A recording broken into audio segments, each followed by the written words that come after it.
Welcome back to Treks Through Time. I am your host, as always, and FreightWaves Deputy Editor Brielle Jaekel, and I am here to tell you some of the most interesting stories throughout history in transportation and freight. And Mary O'Connell is back as always, too. And today we are celebrating Thanksgiving a week early with an episode devoted to the logistics of the Macy's Thanksgiving Day Parade.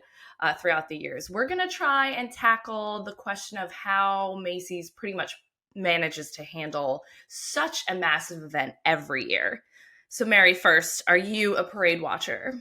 Well, I am on a good day. But sometimes now that I've gotten a little older, since I don't have kids, I usually am watching something else because there's a lot of commercials and a lot of talking. So I'll mostly just tune in for the clips of like the performances that I want to see a couple highlights, and then move along. Well, I don't like having like something to actually focus on in the mornings anyway. So I like to like read my email or like, the paper while I have something on. So I am an avid watcher of the parade. Like I have to have every second at least recorded. I need to see it all. I used to have this really annoying thing where can you stream it? Because that's the main reason why I stopped watching is because we cut the cord, so we don't have like our network TV anymore. I would imagine it's on like. Do you want me to get into? I mean, like I can get into the cutting the cord. Do you have Sling? Do you have Hulu Live? Do you have like anything like that? Because that doesn't. That I have regular Hulu and I have Peacock, which I feel like I guarantee you it's on Peacock. Okay, all There's right. no way it's not on Peacock. I don't believe it. A slight diversion. Maybe I'll watch it this year. I gotta make a bunch of rolls for Thanksgiving, so gotta do something while the bread rises. I'll text you. I'll be like, put it on. Put that on. Okay, But before we get too far, Brielle, I am gonna give a little spoiler alert. I used to work at Macy's. I did. I'm guessing in retail or in logistics. Oh my gosh, no, in retail. I was 16. I worked in the one store in St. Peter's. I worked in the old lady Alfred Dunner department, ready to wear, women's. And then when I went down to school, I continued working at the jewelry counter. So your girl sold fine jewelry at Macy's and sold Nana her outfit for Thanksgiving. So you could say that I'm a jack of all trades. I can totally see that. But I prefer the impulse section. So, yeah, like impulse, not impulse, like $1,000 jewelry. Yeah. The other thing is, I'm sure that this might come up, but if you want, you can, if you're an employee of Macy's, you can audition to be in the Macy's employee like choir, I guess, that they have for the Thanksgiving Day Parade. Oh, well, actually, it goes further than that, but we will get there. And just in case somebody out there doesn't know what we're talking about, which I highly doubt, but just in case, each year, the department store Macy's puts on an elaborate parade on Thanksgiving Day morning throughout the city of New York, and it's televised on NBC. And it's really a logistical marvel because it's a huge parade. It's gone on for almost 100 years, and it travels from like the Upper West Side down to Macy's headquarters, or not headquarters, but their flagship store in Herald Square, which is a gorgeous store, by the way. I highly recommend going and checking out the old escalators. It's absolutely stunning. The old escalators are so terrifying. And fun fact, if you ever need something from Macy's, you can have it shipped from the store to your house. And if your local Macy's doesn't have it, there's a 99.999% chance that the Herald Square one has it. Not that I used to have things that would sell out at our store shipped from Herald Square because I didn't have to search every single other store. I just knew they would have it. So fun fact, you can do that. Okay, you no longer work at Macy's. Put your advertising hat away. All done. Okay, the retail hat's gone. Okay, so basically, it's the planning for the parade starts months in advance. I mean, it's really a whole year affair because there is a dedicated team devoted to the parade. I mean, it's more than just a team. It's a whole division and a whole warehouse where they're just working on this stuff all year round. So the Macy's team works closely with city officials, various departments, and sponsors to ensure a seamless execution. And they have a dedicated team that oversees everything from like securing permits to coordinating with the police and emergency services. And I've always just kind of like imagined the parade as being just people from all different companies, and the characters, from like the Snoopy people and the Wimpy Kid Diaries people, them coming to New York with their floats and kind of showing off.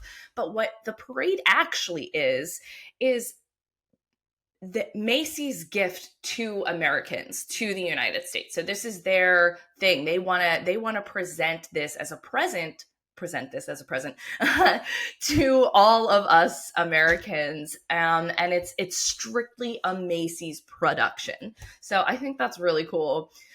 So there's licensed balloons, like I said, like, all that, like we see these famous characters in the balloons and the floats, but the Macy's Parade Studio is what it's called. That's behind all of it. And everyone that works on or in the parade is actually a Macy's employee or a family member. So that's what I was getting to before. So all those people holding the balloons, waving on floats, everything down to the last detail, those are all Macy's employees or friends and family of the company. So you really can't just like try and sign up, or it's not like specific people who are talented in balloon handling. I want to say that once upon a time, I don't know if they still do it, but I vaguely remember reading something on it where like certain charities were invited by Macy's to be like a balloon handler. Right. So But they it was do like, ultimately at the request of Macy's. Everything goes through them. You can't just be like, you can't just like walk up to like the sign up sheet and be like, I'm a balloon handler today. yeah, there's no application process. It's nothing like that. It's just by invitation only, because they really, really take that idea of them giving this as a gift seriously. And I think that's adorable. Whether or not you think it's like commercialized or whatever, I just think I don't know. I just think it's like really fun knowing that this is like something that they just do all themselves, It actually just to is put out there. really cute because Macy's does go above and beyond around the holiday season. Like Hmm. that is their time to shine. Like back to school, no, that's not it. The holiday season is Macy's bread and butter. Oh my God, when me and my husband were in college and I was closer to the city, to New York, we would all every year we would just go to Macy's just to walk around. That seems so ridiculous now. Um, but anyway, so the team leader, so like I said, there's not like a career you can have where you're a professional balloon handler. You work for Macy's or you're a friend or family of Macy's and you're invited to do this. But there is special training that many go through. So there's a balloon team leader, and that team leader will go through training to make sure that they can completely handle this in a safe manner, know how to tell people what to do, know what to do in certain situations, and make sure that everything is the safest way possible. But going back to the Macy's Parade Studio, the current warehouse is actually located in Moonachie, New Jersey. And so I was not far from that from school as well. So I was very excited to find out it was in So Moonachie. for those of us who aren't familiar with New Jersey, where is that? Like So it's kind by of near MetLife, like near where the Giants and the Jets play. Okay, all right. I can Um, work with that landmark. I also did not know that the Giants and the Jets played in New Jersey. Yeah, so it's a warehouse in Moonachie, New Jersey, and it's decorated with all this stuff from the parade's past. You can actually look up a video, and it does like a 360-degree video, like when that first came out on YouTube, when all the brands were doing it, and it shows you an inside look at the warehouse, and it's really cool. So I got a lot of information for this podcast from that video series. And they've been in this location since 2011. It's 3 floors, and it was specifically built for this purpose, for the Macy's Parade and the team that works there. And it also handles the 4th of July fireworks show. It's the same team, so same building. Pretty cool. I'm kind of wondering how you would even go about building that building. Like you walk up to your structural engineer and your architect and say like, "So I need you to build this giant warehouse that houses a bunch of balloons that will inflate." Yeah, I Like, actually got some of my information from the manager, like the whatever it's called, the real estate manager of the building, and they were contracted for it, and it's pretty much just a warehouse. If you see the actual building, so it's like they just needed it to be like a certain, yeah, so they can actually blow up the balloons inside, store them and everything, and then house all the people working on it. Not literally house, but fit them in. And before this, the parade studio was actually located in Hoboken, New Jersey, which is really really cool city, right by the edge of New York. And that it was there for more than 40 years. And that building was 40,000 square feet, located on 15th and Willow. But they outgrew that and they moved into this custom made studio, which is now about 72,000 square feet. So now that's how much the parade grew within 40 years. And that's how much more space they needed. so is all of the parade at this 172,000 warehouse, or is it in multiple It's locations? really just this. If there is, other things, then it's like a fluke or something. It's a Everything that one-off kind happens, of yeah, thing. everything that happens in the parade is created, stored, and built in this warehouse, and it's really really cool. So in the studio warehouse, there's an area just for special effects, like the hydraulics, confetti explosions. There's a lot of confetti going on in there all the time. And then there's a metal area where it's all melded together and it creates essentially what are the skeletons of the floats. So, Hmm. at one point in time, you will see just like metal skeletons of the floats. That's not creepy at all. There's a painting area, of course, and all of the balloons are, no joke, painted by hand. And they are fully inflated at the time of painting. And because if they're not, if you reinflate them, then the painting will crack and whatnot. So they make sure to paint them all while they're already inflated.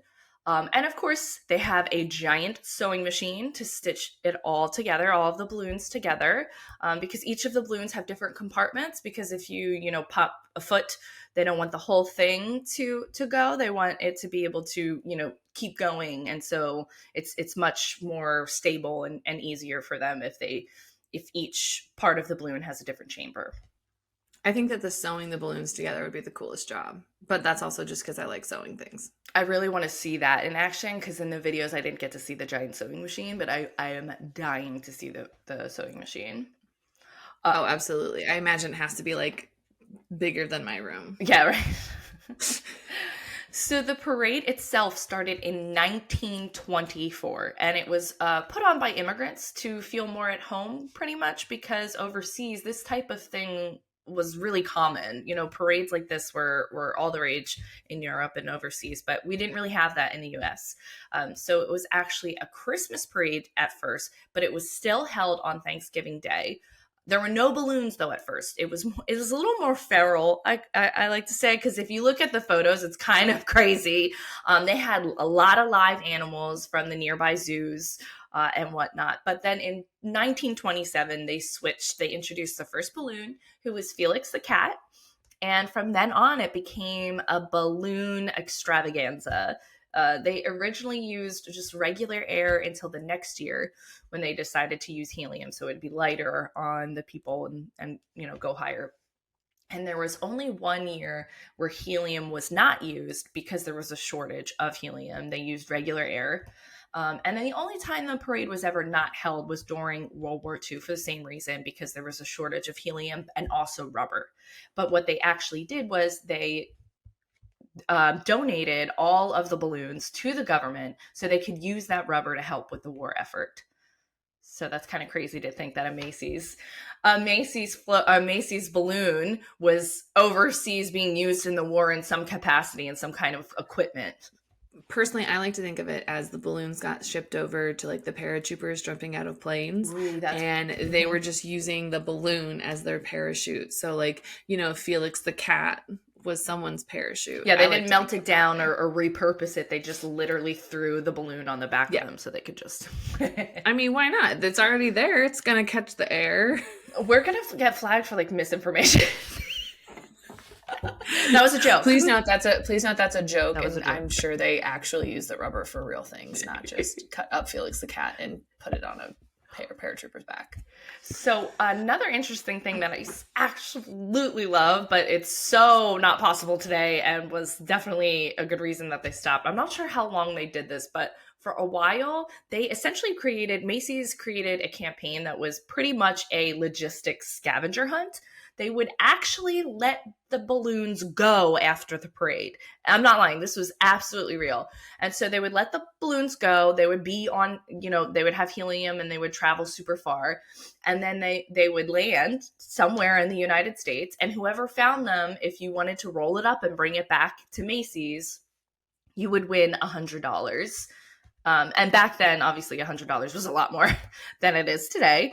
But yeah, it was a super fun thing. But then people started chasing it with planes. And remember the airmail episode we did last episode, and how dangerous flying was at the time? That is definitely what the case was. So people were taking dangerous planes, because this was in the early years of airplanes, and they were trying to chase down the balloons. So they were like, we have to stop this. But I'm just imagining a giant balloon today, like in the episode of Friends, just like going loose, but on purpose. Like imagine. And just like people in the rickety asthmatic planes were just driving around looking for it. Yeah. So, so I just think that's super cool. And I think that in general, the parade is kind of one of the coolest things that we have in the United States, because almost 100 years later, and they're still doing it. And it's bigger than ever. It gets bigger every year. And it's just, I don't know. I just think it's truly amazing. And they really take it seriously, and we all love it. So go parade. Well done, Macy's. We appreciate the gift you give us every year. Yes, that was my transition sentence too. Now, how does it happen? So each year, the balloons start out as a sketch, and then the team creates a 3D sculpture out of clay to scale. So it's like the exact balloon made out of clay, but it's tiny. And then they make a mold of that as well, and they create 2 models. One model is painted to see the actual design of it all, to where it's all finished. And then the other one is the logistics of the balloon. So they'll line out the patterning. They'll attach the lines for the people to hold. And there is actual lines on the little model, but it's still tiny. And I just think that's so cute. And my favorite part is that they have a lot of these all lined up around the warehouse from years past. So you can go there and you can see like an old Bart Simpson model. Like, it's super fun. And so then all of the balloons are prepped, tested, and packed away, and this all needs to be done by Halloween, some as even early as last December. So parade ends, let's go. And in September, that's when the hard work begins. Everyone starts to work longer hours, according to an article from Business Insider, but it was from 2015, so it may have changed a little bit because the parade has gotten bigger.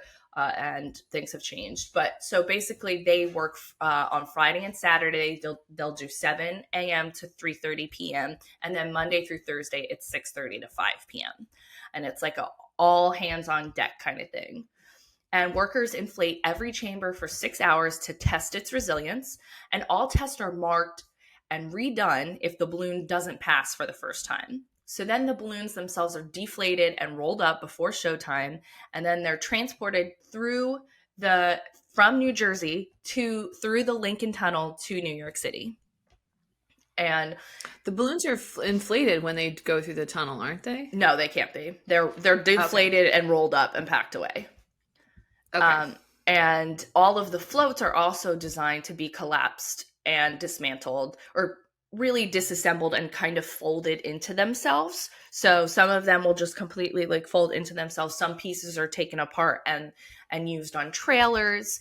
It can be no more than 8 feet wide and 12.5 feet tall, so that they are able to fit through the tunnel, because that tunnel is kind of, it's got dimensions. And then So yeah, they go through the day before, and they are assembled and blown up between the day and night before, where you can now actually witness this for yourself on the Upper West Side. It's a whole event now. You can actually go and walk around. It's kind of like free walking. Like you can just see them all blow up all the balloons, which is super super fun. Um, and so they make sure that everything is done and ready to go before 9 a.m. when the parade starts. Except for this year, just fun PSA for everyone, the parade starts at 8:30 a.m. Eastern Standard Time. So that's 7:30 for you, Mary. And then Why is it starting earlier this year? I think they're adding another half hour to it. It's getting bigger. Oh, Yeah. okay. It just keeps getting longer and bigger and more. um So throughout the night before the parade, contractors also take down street signs, they trim trees, other potential obstacles to help prevent any incidents from happening in case like the wind gets blowing. I could do a whole list of all the things that have happened over the years, like during the parade with balloons, but like we just don't have enough time for that. The only I will say that the only really bad thing that happened was a woman was in a coma for a month when the Cat in the Hat kind of broke loose and knocked over a street lamp. But she's okay. She did survive, and that's the worst of it. The rest has all been pretty funny. So yeah, I just think it's really cool that they actually go around like taking down street signs and stuff like that, because like just for the night, just for this parade to make sure everything's okay. But I digress. So crowd control is another huge part of the logistics parade.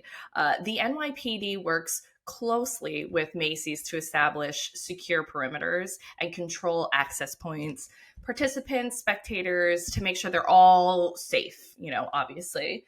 And the parade route is carefully monitored, and emergency response teams are strategically positioned to handle any foreseen situations.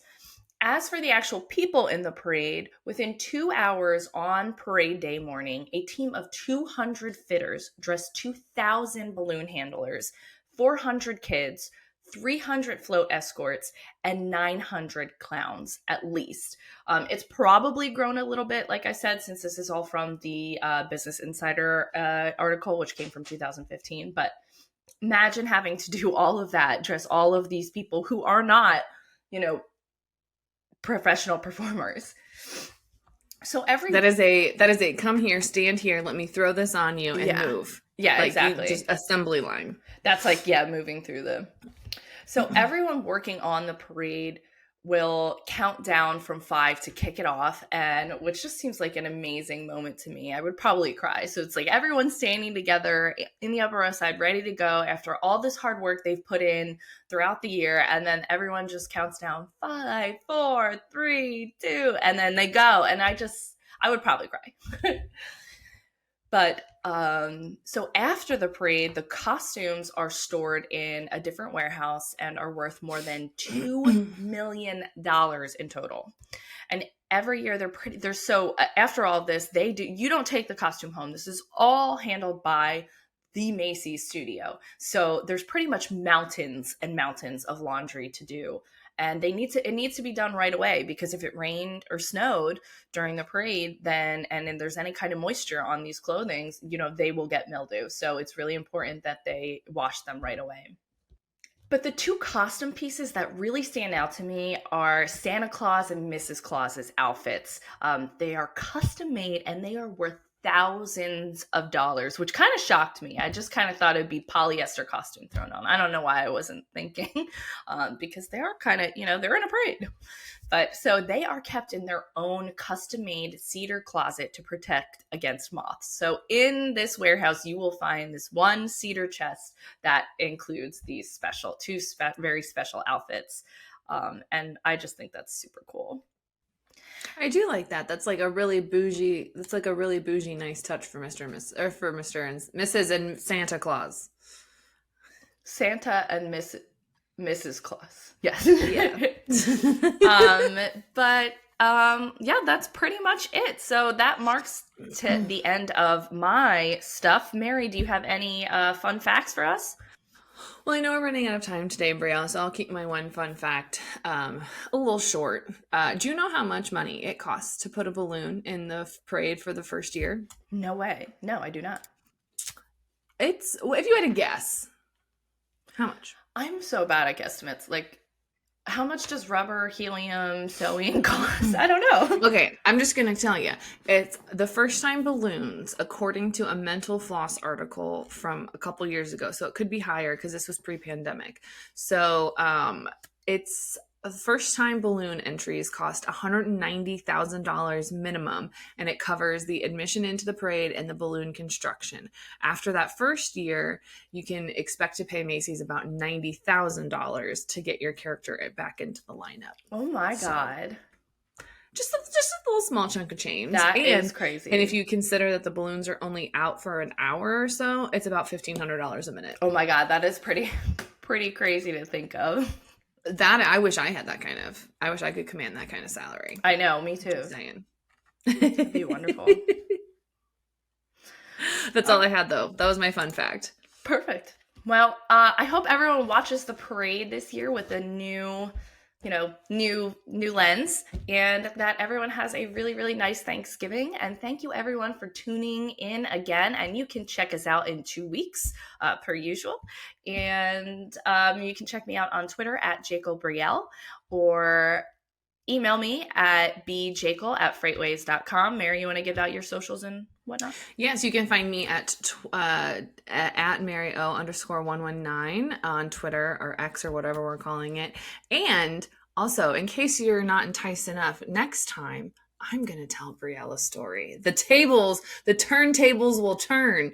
So stay tuned for that. Very excited. Christmas break for Brielle. Thanks, everyone. Have a good night.